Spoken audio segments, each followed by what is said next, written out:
Well, hello and welcome back to Read Becca. It's time once again for my weekly chatty catch up on everything I've read, everything I'm currently reading, and everything I'm looking forward to reading, as well as some general lifey chit chat and catch up on my week. And once again, I'm going to try to convince you that I really didn't read very much this week while having a long list of books to go through.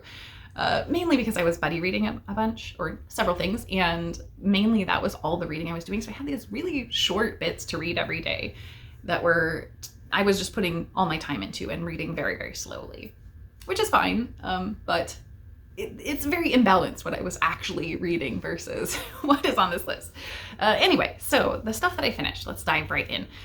The River Has Roots by Amal El-Mohtar is the first thing that I finished, and this was recommended to me by my friend Shannon, formerly of That's So Poe, and I loved it. I think much like This Is How You Lose the Time War, it's very poetic in its writing and intangible in its storytelling a bit. So people are going to either really love it or kind of bounce hard off of it. And that's similar for both works. So this one is much more fairy tale, and it has that sense like fairy tales where it's very short form and it doesn't feel like a traditional sort of completely formed story arc. We're mainly focused on this pair of sisters who are kind of committed to keeping and caretaking for the way between worlds, between where they are and this gateway to fairy. And the gateway to fairy is sort of this arch of willows with their roots running into the river, and the river has this magic, but that magic is grammar, and both literally and kind of fantastically.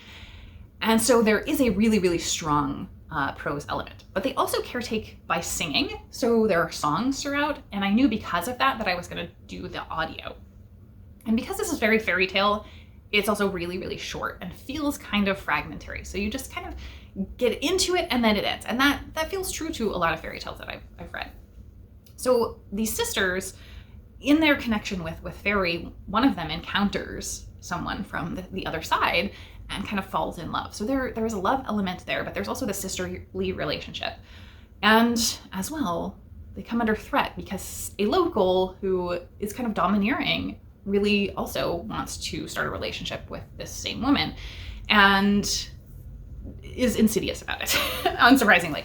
So those are all kind of very tropey elements from fairy tales as well. So it feels like things I've seen before, but restructured in a way that felt very, very fresh.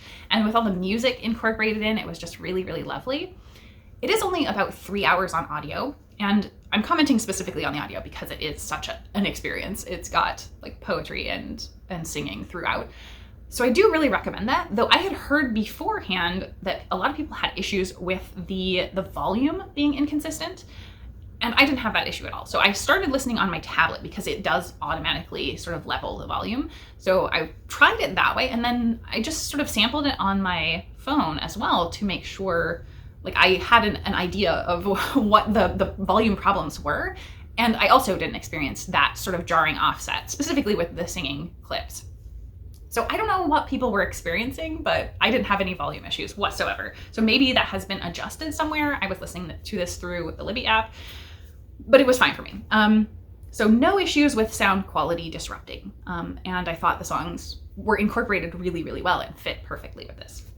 I think that you have to be a very prose-focused reader for this, and the ways that grammar is incorporated is very front and center. So one of the quotes early in the book, and kind of the introduction to, it's not literally an introduction, but as it's introducing the scene of this book, it says, "But that is the nature of grammar. It is always tense, like an instrument, aching for release, longing to transform present into past, into future, is into was, into will." And that's very much what you get the sense through this book of real wordplay. So if that quote gives you kind of goosebumps, you're really going to enjoy this. But if you find that laborious, you're probably really, really not going to like this, because that's really what this is like.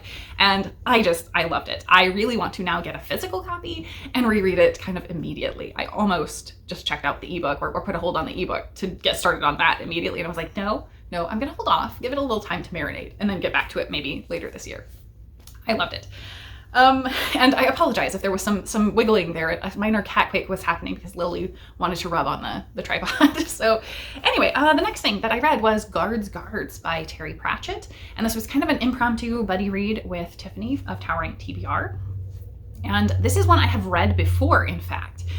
It was a really interesting reading experience because having read it before, I sort of remembered the broad strokes of, this is a Discworld novel. So we were set in the Discworld, it's a fantasy world, and it usually does not focus on like loads of magic. It's much more human stories and kind of humorous, comedic fantasy. And we usually are centered in the city of Ankh-Morpork. In this case, it's the first of a City Watch book. So we're following the police of the city. And in this particular entry, like the main thrust of the story is the city kind of being beset by the problems of a dragon. And I remembered all of that. But what I didn't really remember is the minor details of things like there being a sort of group, a shadowy group of people who feel slighted, that really want to harm other people in the city. There being regime change as a prominent theme, and the ideas of different forms of oppression and power, and different groups vying for power within the city. The idea of conflict between the royal city guards versus the local police conflicting, and also actual citizen protest is present here as well. And those things all hit really, really hard right in this moment. And so there were so many little details throughout this that just felt very timely. And that is really a strength of Pratchett's work, that pretty much any point in time when you read his work, you're going to find something really relevant to you in that moment. And it just hit very, very hard. So that made it a really interesting reading and discussing experience for sure. I think that this is a really strong book, and many, many people say that this is the place to start with Discworld because this is where things kind of start getting really strong consistently through the books, and it's got very broad appeal. I think this also introduces some of my favorite characters in the City Watch. So we certainly are following Vimes, Captain Vimes of the Watch, who is a mess. He's a disaster in this book. And over the course of the City Watch books, you kind of see him come together. But a major prominent theme that Pratchett has is always character growth, but additionally reforms in this world, and progress in this world. And so knowing kind of where we're going with this, certainly we see the Watch coming together for the first time here in this book, realizing they can kind of have an impact for good. They've kind of been down and out and disorderly for sure. And they're recognizing that they can sort of pull themselves together and have an impact on their community. And I feel like community focus was really big there. So it was a weird experience to be reading this right now.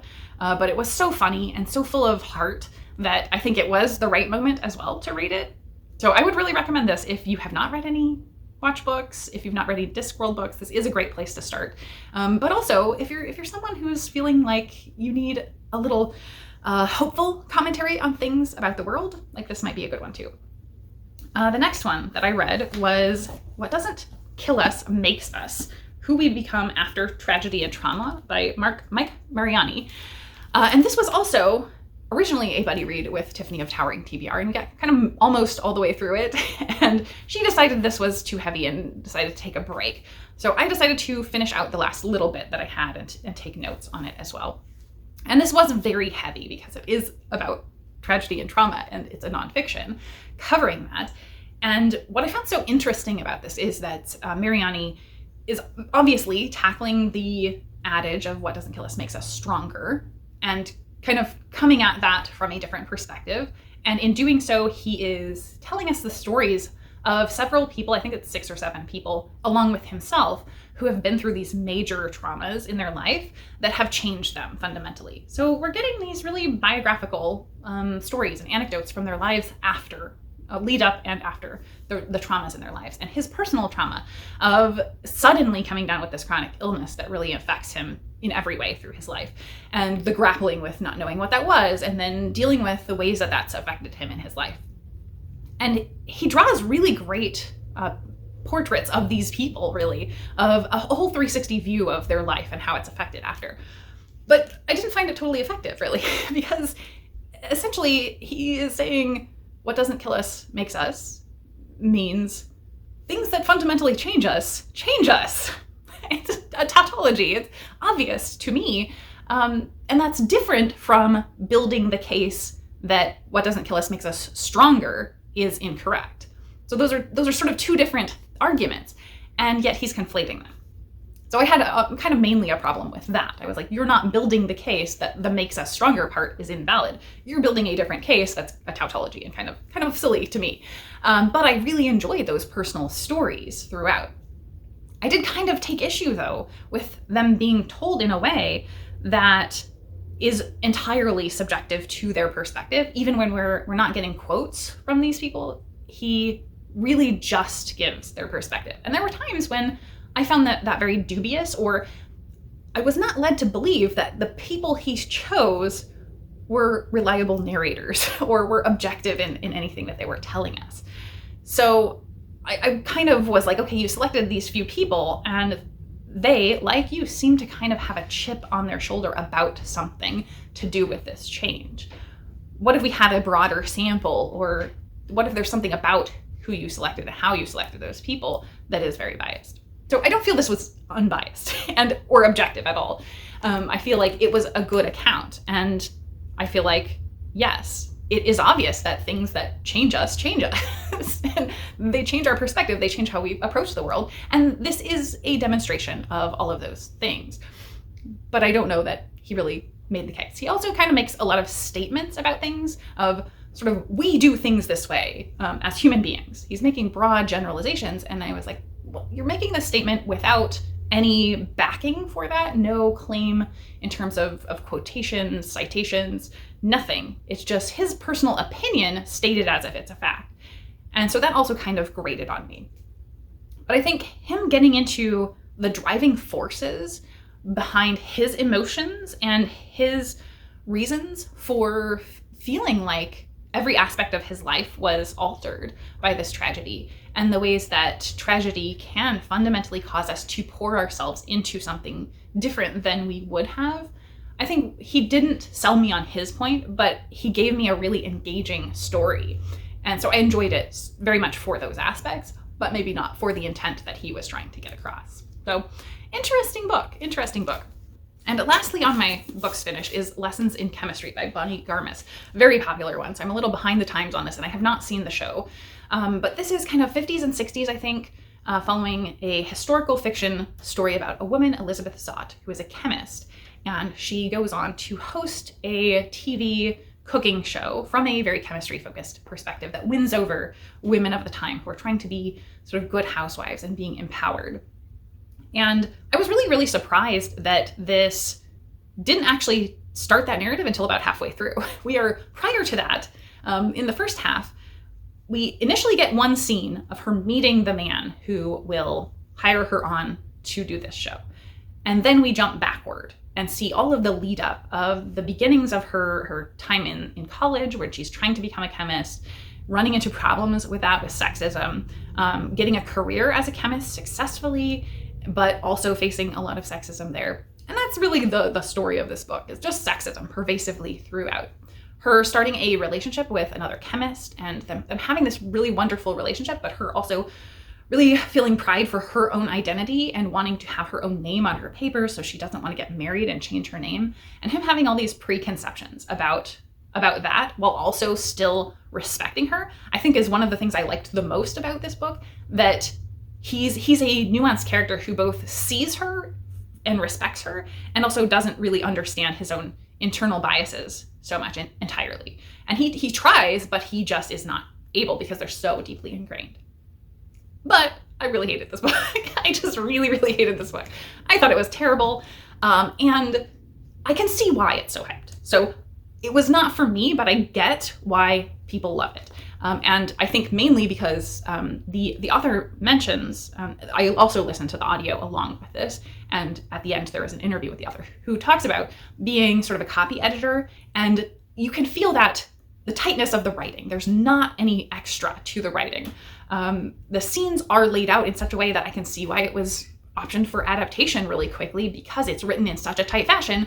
There's no filler, but that also means there's no humanity and balance to anything here. It's all extremes. Like Elizabeth and her love interest have these incredible, unbelievable sob stories to the point that her love interest was telling his, and I thought he was joking because it was so over the top of tragedy after tragedy after tragedy. Even the dog, everyone loves the dog. I thought the dog was ridiculous. It's a completely humanized character who is excessively smart to an unreal perspective. It's not a talking dog, like this is not fantasy, but we hear the dog's thoughts. We also learn the dog's backstory being this bomb-sniffing dog who ran away because he was too afraid of dogs, not of dogs, of bombs. The explosion sounds, he took off, but there's no reason to know that because they find him as a stray. And so no one in this book knows that other than us and the dog would have no concept of what the hell is going on with that. So that is just so ridiculous to have built this massive backstory for a dog they find as a stray rather than just making him a normal dog. And it kind of plays a part in the book, but it's ridiculous that you contrived that unbelievable backstory for this dog to make him special and then created a contrived moment for that specialness to play out. Like, every aspect of this felt contrived to me. It felt shoehorned in. I did finally start finding things to like as I was getting toward the end. I was realizing if I read this as something where all of these are real things, these extreme instances of sexism over and over and over to her, everything to an extreme. These are real things that were happening. They probably were not happening to the degree to a single person very commonly, but if I look at it as pulling the curtain back on the things that are so often whitewashed out of the idealized version of the 50s and 60s and housewives during that time, I can see something really positive there in terms of exposing, yes, all of these things were really happening, maybe not quite to this degree commonly, but they were there on the daily and were very, very extreme. And we so often gloss over them in this very propagandized version of the 50s. And so I started seeing things to like in that, but I just really hated the book. I found it very trite. I found it very extreme in its dramatic flair for every single element. I wanted some humanity and balance in the characters, and they just really didn't have that. Even she starts rowing because of her love interest and is immediately very good at it. And only really after learning the physics of it. And I was just like, nobody does that really. Like, she was not consistent as a character. It was always the choice for how she would behave in the way that's most effective to the story, not her being consistent as a person. So I didn't feel the humanity in any of this, and I really just didn't like it. But I can see why people do like it. It is very compelling and page-turning to read, and very dramatic, and doesn't have a lot of sort of dead weight. But I like dead weight in my books. So I probably will not read anything else from this author just because the writing was so not for me. But I probably would be open to giving things a try in the future if something really of interest to me did come out. But I think this probably is just a case of it's not for me. Anyway, all right, so those were the books that I finished. What I have been reading, I've got a buddy read going of Italo Calvino's Invisible Cities. I am still working on the Thousand Tables book that I'm slowly but surely working at, and that will be a priority this week. I think I was supposed to finish last week, Vagabond, the new Tim Curry memoir, and did not, so I'm still working on that, but we'll finish it imminently. So I think that's it for all of the book stuff for this week. In shows, I have a bunch of stuff because I was watching stuff mostly and not reading.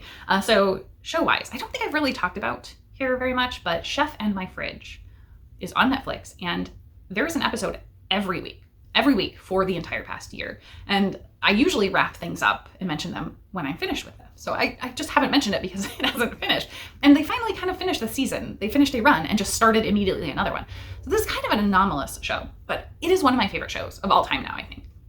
And it is a cooking competition show, but also a variety show where they have chefs on, and it is Korean and Korean language. So a lot of the chefs are chefs that I got to know via Culinary Class Wars, also a very cutthroat survival style Korean competition cooking show. This one is the exact opposite of that. It's very silly. It's very about the banter. Like, they have animations on the screen and like all kinds of goofiness about the show. And the banter and bickering between them is not serious. It's very silly. So they're not taking it seriously. And also the cooking challenge is that they sort of have two people on who are famous, and they bring their fridges. And the items from their fridges are what the people are going head to head. Two of the chefs will go against each other out of multiple chefs. So we have a whole table full of chefs that are then, bantering. And the people who are sitting are sort of bantering with the people who are cooking. It's very funny. But it's so fun and delightful. And the fact that they only have 15 minutes to cook with these items from someone else's fridge at random is really hilarious because it's impossible. Like, the whole point is, like, they do something great out of this every time and amaze people, but also it's kind of impossible, and that impossibility just means they have to kind of take it as a joke and not overly seriously. And so that one is really, really fun. The other thing I watched that was not very serious this week and kind of funny is Woof, a Hannah Gadsby comedy special. And this I found on YouTube, and it's less than half an hour. It was a little intense in terms of the visuals. So you're not watching Hannah on stage. It has like puppets and a lot of multimedia stuff that feels like you probably need to be on drugs for it. So I found that too intense and actually just didn't even pay attention to what was on the screen. But it was very funny, and it is kind of an escapist, purely observational humor special. So it's not getting into the heavy stuff that Gadsby normally does. So this was very different, but I very, very much enjoyed what it was. Then on to kind of the movie length things. The first was a documentary that's here on YouTube. So I will link it in my recommendations as well down below, actually. And that's El-Mohtar, the documentary. This was so fascinating, and mainly authors that I know of because I have been very connected with the fantasy space and the fantasy self-pub space. And so this is a documentary about the process of becoming an indie or self-published author. Very central figures to that are Robin and Michael J. Sullivan. Michael J. Sullivan is probably most known for his Riria Chronicles. He has been self-published, trad published, and indie published. So he's run the whole gamut. And he and his wife Robin have really figured out the business of self-publishing and innovated a lot of things about how do you wrangle a Kickstarter as an author and how to have success with that. And so they also have really connected with other authors and shared and helped support these indie authors in making themselves a success. And so this follows mainly them, but a cluster of other authors. So they have some people who are pretty big names now that have come from self-publishing to trad publishing, like Andy Weir or Travis Baldry. They have some big names, or even Amal is in there. Some major indie authors like Will White of the Cradle series, who has become a really big name in indie space. So I really enjoyed that because those are all kind of authors I have followed significantly and really enjoy. I have my self-pub shelf right here because I do love supporting self-pub authors for sure. So I just found it really fascinating and enjoyable to watch. And it was really, really well presented. It's mainly interviews, but I think they structured it very nicely, that it was a compelling narrative as well about the process of self-publishing and the struggles of being an author in this time when trad publishing is maybe not doing a lot of the things to help authors that it was in the past, and the gatekeepers and the barriers to entry that are there. Anyway, I'm talking way too much today. This is going to be a really long one. The actual traditional movies that I watched were God Forbid, also a documentary, and I watched this because it is connected to a book that I read a couple weeks ago about the Jerry and Becky Falwell scandal. And this actually I liked much more than the book. Off the Deep End was the book, because this takes the approach of talking slightly leading in with the sex scandal at the beginning, but not making it the whole story. This is much, much more focused on the school, Liberty University, the background of that school and corruption there, the corruption connected with the current administration. And so it was much more about the big corruption and grift and wealth scandals than the sex scandal. And I think that was the balance I was looking for out of the book. So I thought this was really, really good. And it did also feature Giancarlo Granda, who wrote the book, as well as his co-author, Mark Ebner. So I think them being involved in it and kind of speaking to the things they had found in their research for the book was really, really helpful and great. The other thing that I watched was The End We Start From, another thing that is based on a book of the same name. And I have read the book. I really liked the writing of the book, but I didn't enjoy the book entirely. The plot of the book just didn't hit with me. And the way it was delivered, I think, didn't hit with me. But I really loved the writing. It's by Megan Hunter. So I need to get to her other book, I think, The Heartbeat. But this one was also not quite a hit as far as the movie. And they were kind of two different things. I would say that this is very much a natural disaster thriller, but slow.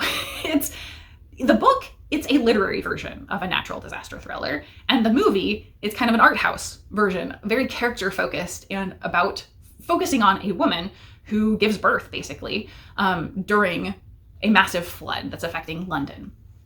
And I think the book distanced itself from realism a little bit more. And I think that was more effective for me, even though I didn't love the book.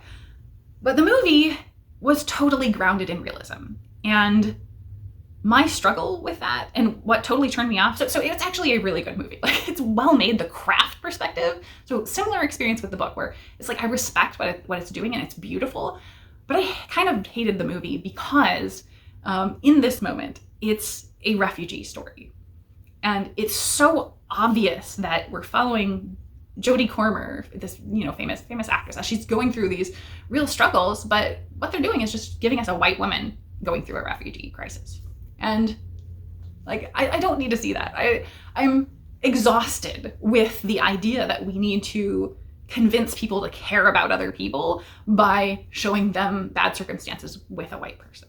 And it just was exhausting. So I think it was a beautiful movie. I think everything about it was really well crafted, but it just was like tone deaf for me in this moment where I'm so tired of that. And I just didn't need it. And Jodie Comer is so good. So everything about that was like, I love the performances and all of the characters in it. And I just couldn't like the movie. So anyway, it didn't work for me because of that, but I think it's a good movie. Now, plowing on. So my week, I don't think there was anything really of note out of the ordinary. It was very much normal schedule stuff, though I did make it to walk dogs at the shelter multiple days this week because we have so many people out sick right now. So I thankfully have not gotten sick, but very low coverage because so many people have been sick lately. So anyway, I think that's it. We'll just move on to recommendations and wrap up here. Recommendations, a couple great things for this week. So BookTube Prize, the first round for 2026 has begun. So you can check out the video announcing the field of books that are in the prize contest. And there are 4 rounds. Each round, the field of books gets cut in half. So a bunch of judges are going to be judging 6 books out of the field and then cutting those down to 3. I'm not judging this round, but I am signed up to judge. So I probably will judge nonfiction for 2 rounds later on. But there are fiction and nonfiction books out on the field right now. And then in 2 months, that will get cut in half and we'll start round 2. So go check out the video announcing all the books for sure. I will link that down below. The other thing that I wanted to recommend for this week is there was a wonderful, wonderful interview with Ian McKellen on Colbert, which is one of the late night shows. I don't normally watch a lot of the late night shows, but this was kind of a special one where he was on talking about his new Lord of the Rings film that he's working on, that I think Andy Serkis is directing. And so that's exciting on its own. But talked a lot about AI and the experience of going to the theater, which was wonderful. So very connected with the space here. But he ended with this incredible Shakespeare monologue. And it's not from a Shakespeare play. It's something Shakespeare contributed to someone else's play. And that was so good. But a bit randomly, I saw pop up someone I don't normally follow, but a wonderful video by a channel called Shakespeare Made Clear, breaking down that monologue. And the monologue was so good, so timely, because it's about people thinking their jobs are being taken by immigrants in history. And it felt very powerful in Shakespeare's words to hear that story. So this channel was also breaking down what's the meaning behind each of these lines. And I just loved that video. So I'm so glad it got recommended to me. So I'm recommending it to you here. So anyway, I think with that, I have rambled on way too much today. This is going to be so painful to edit down to remove out a little bit of the rambling, but usually I leave most of it. So this is probably going to be like a 40-minute video. I don't know. Anyway, I have to go get to book club where I'm going to be late. So I will talk with you all later in the comments, hopefully. Thank you all so very much for watching.